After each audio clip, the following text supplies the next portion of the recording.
Class, we solved the problem exercise question number 8. Okay, prepare final account the book of Durg Center, Bilaspur from the following trial balance as on 31st March 2000.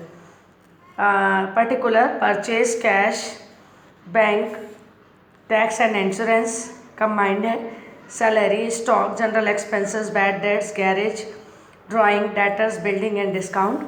And the credit side capital, sales, bills payable, creditor, commission received, interest received, reserve for bad debts. then the adjustment following adjustment are to be considered on the end of the year. Closing stock 20,000, charge depreciation on building 8%, return of the debts 120, and create the reserve for bad debts and doubtful debts is 5%.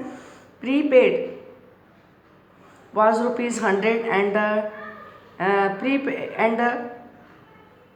Prepaid insurance दिया हुआ है और outstanding tax दिया हुआ है.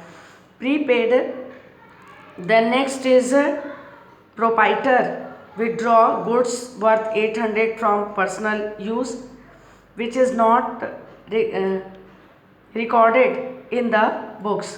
जब आप problem को सॉल्व करेंगे तो सबसे पहले आप एडजस्टमेंट पे ध्यान देंगे.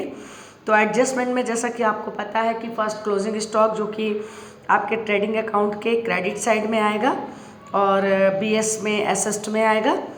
ठीक उसी प्रकार से आपका डेप्रिशिएशन निकालेंगे 10% बिल्डिंग पे और पीएल अकाउंट के डेबिट में लिखेंगे और एसेस्ट में बिल्डिंग में माइनस करेंगे.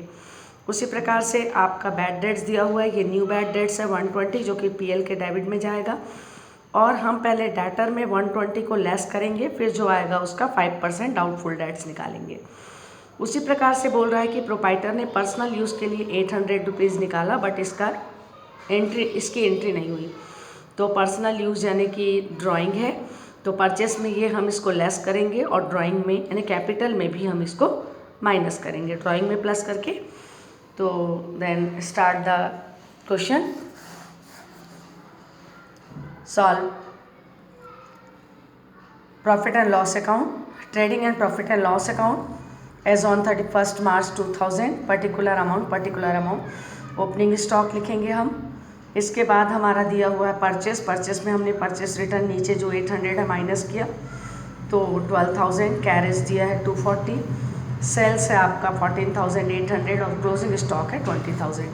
इस तरीके से आपने देखा ग्रैंड टोटल क्रेडिट का आया 34,800 और डेबिट में हमने 12,000 to 14,340 माइनस किया तो ये ग्रास प्रॉफिट आ गया 20,460. तो gross profit transfer to profit and loss credit side 20,460.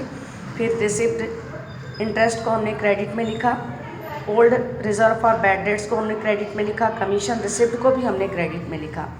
इसके बाद डेबिट में सैलरी, जनरल एक्सपेंसेस, फिर डिस्काउंट, डेप्रिशिएशन ऑन बिल्डिंग. आप देख रहे हैं बच्चों कि आपका बिल्डिंग दिया हुआ है 3720. ये बिल्डिंग दिया हुआ है आपका 3720 का आपने 10% निकाला तो 372. उसी प्रकार से बैड डेट्स 150. फिर आपका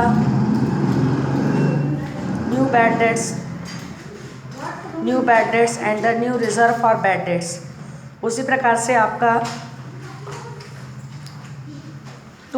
टैक्स एंड इंश्योरेंस, टैक्स में आपने आउटस्टैंडिंग को प्लस किया और प्रीपेड को माइनस किया.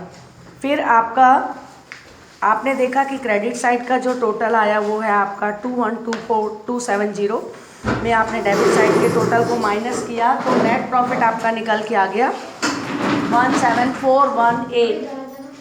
इसके बाद prepare the balance sheet.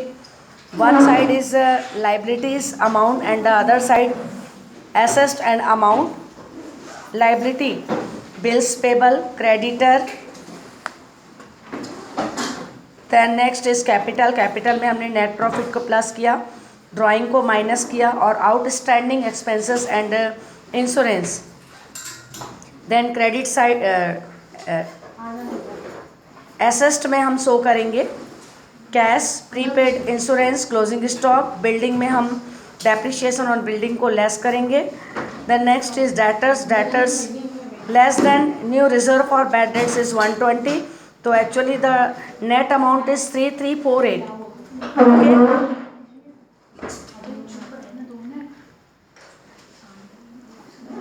then next actually the debtor is 3120 and the new debts is 120 and reserve for bad debts is 150.